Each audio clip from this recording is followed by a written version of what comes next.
Hi guys, I really only had one question on last night's homework, and that was number 6, or that was the one that was asked by more than one person. So number 6, I think it had to do with the fact that there was fractions in here. So for the volume of my cylinder, I know that I'm going to have the area of my base, which is a circle, so pi r squared times my height. So my volume is going to be equal to pi. I got to figure out what my r is and what my height is. Now my height is just 4 9/10.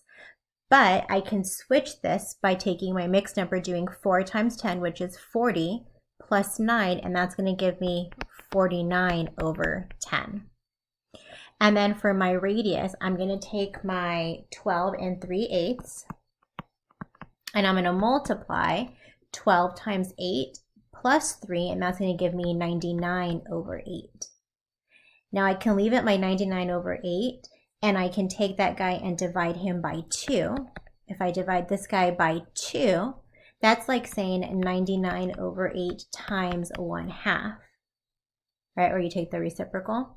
And then this is like saying 99 over 16. So this is what my diameter is right here. My diameter is equal to 12 3/8 going all the way across.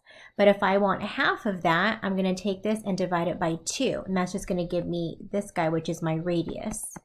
So my radius is going to be 99 over 16 squared.